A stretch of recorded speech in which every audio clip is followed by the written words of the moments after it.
Joining us here this morning at the Hamilton Police Station Media Room, where we're going to be providing you an update on the investigation into the murder of Mr. Ethan Arruda, 17-year-old Ethan Arruda. You would have remembered that incident when we made appeals for information. We have received some assistance, but this morning we want to provide you an update and make a further appeal for assistance for individuals to come forward. And this morning we're going to be hearing from Detective Chief Inspector Jerica Burns of the Police Serious Crime Unit, as well as the parents of young Ethan, who so tragically lost his life on that fateful night.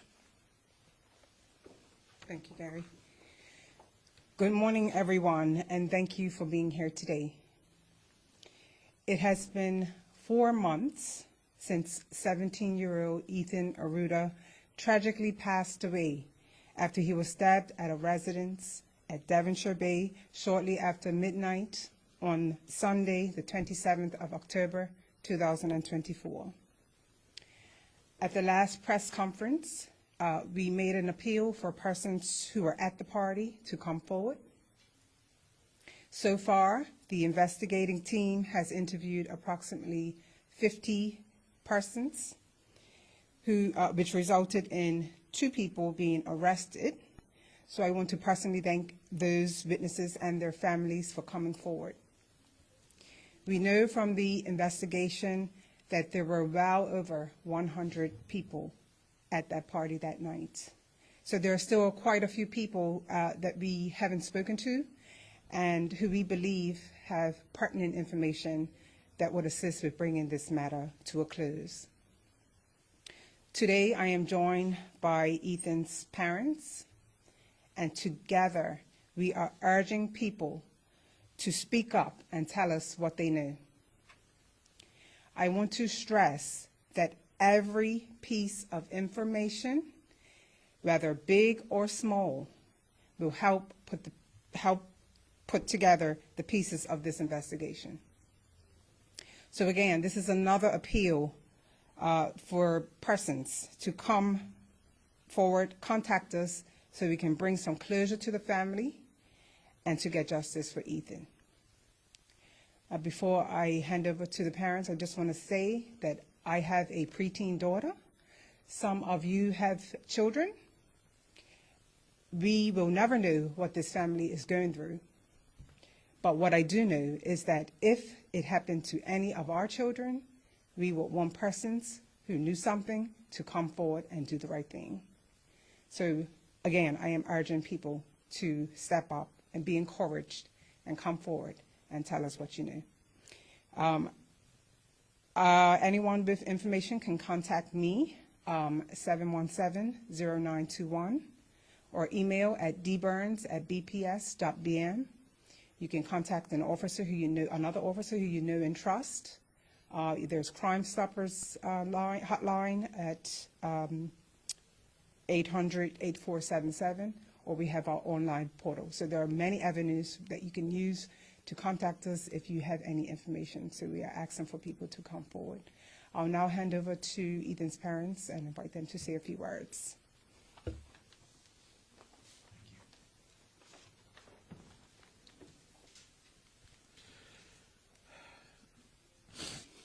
We are appealing to the public for any information that can assist in bringing justice for our son.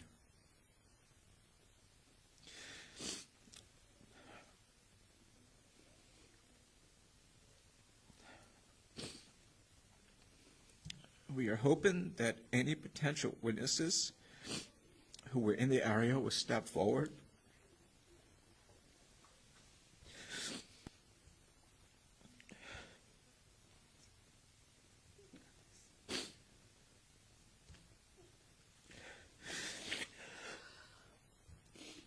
Your information can make a world of difference in ensuring justice for Ethan. We are encouraging individuals who may have video footage, photos, or any other relevant information to come forward. Tips can be shared anonymously. His untimely death has left our family heartbroken We know that there are people who may have seen something or have information that could help. We urge you to come forward, no matter how small the detail might seem.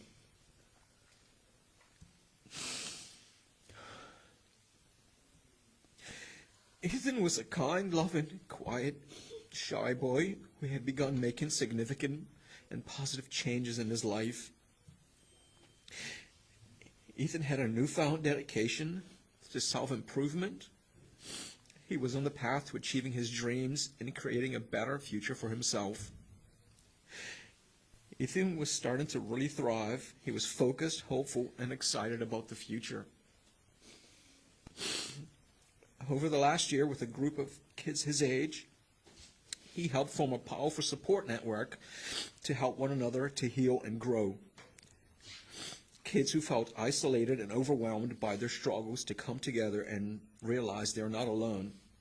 They became a safe haven to express their feelings without fear of judgment, where they can talk openly, share experiences, and help each other feel seen and heard. We are asking for your help. Our family is grieving, and we need your support to bring the truth to light.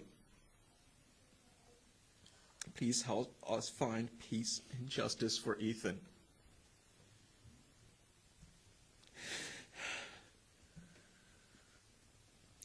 Ethan will never go to college.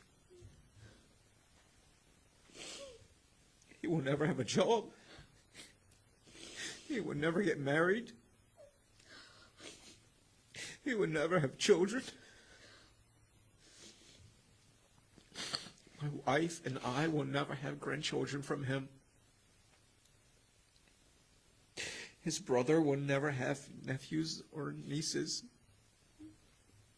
Ethan will remain 17 forever.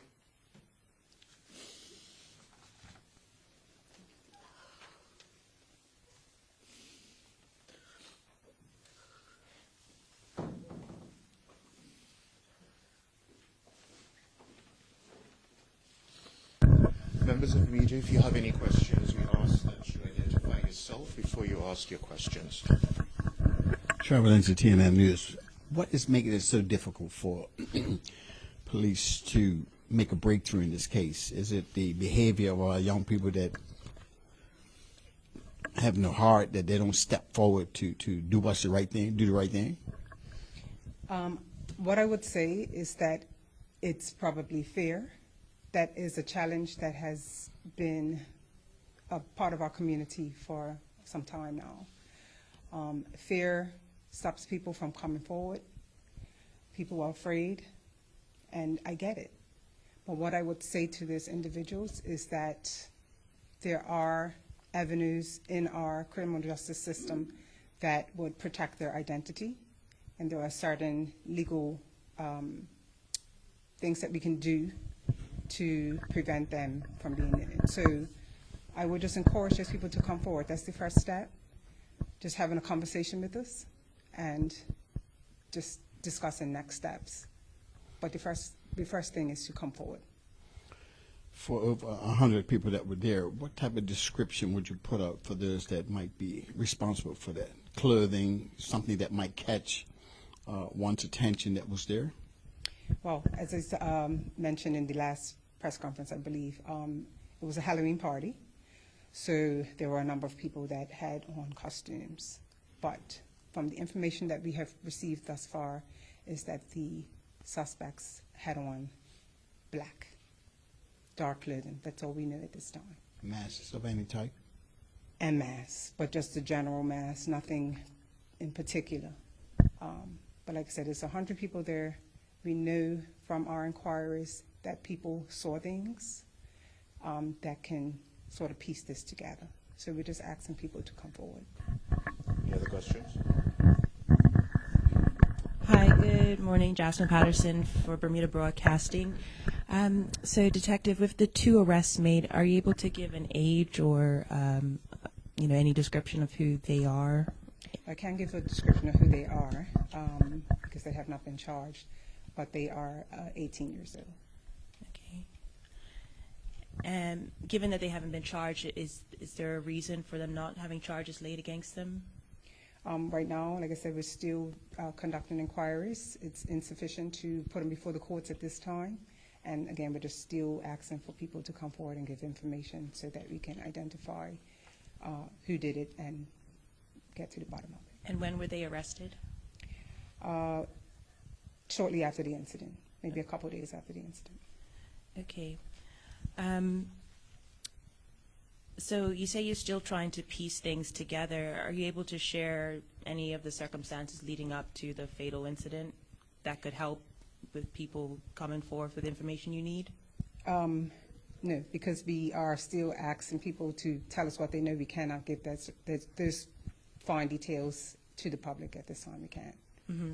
So knife crime is on the rise, as we know, in the UK, other jurisdictions. Do you care to comment on, how Bermuda is facing this type of crime?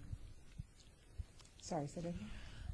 Do you have anything to say about Bermuda and knife crime amongst young people? Is it something that we're seeing a lot of, or how would this measure up in compared to other jurisdictions? Well, I can't comment on other jurisdictions, but I do know that we have had quite a few incidents in the last year involving knives. It's something that we have been struggling with.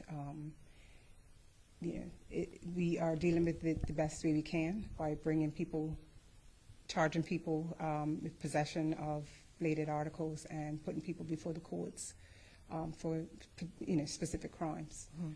Mm-hmm. Has any video footage been able to assist in this investigation? Did anybody record what happened on the night? We do have a couple of clips that show, I guess I want to say, the aftermath.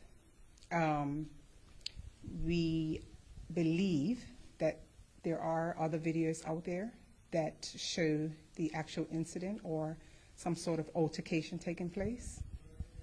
And again, we ask those people, if you have those clips, to please contact us and bring those clips to us so we can review it. Okay. There was also word that there was some chain snatching or something involved in this. Is there any evidence to suggest that that's what happened? There is some information that that some of the people there had their jewelry taken. We are investigating that as well. Thank you.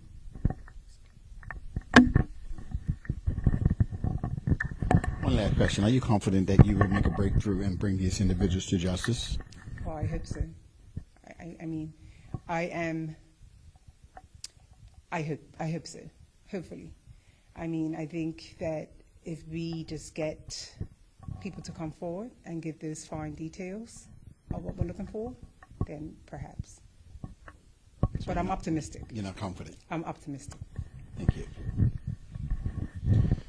Members of the media, again, if you have any information, members of the public, if you have any information, we urge you to please get in contact with us by calling the confidential Crime Stoppers number, 800-8477.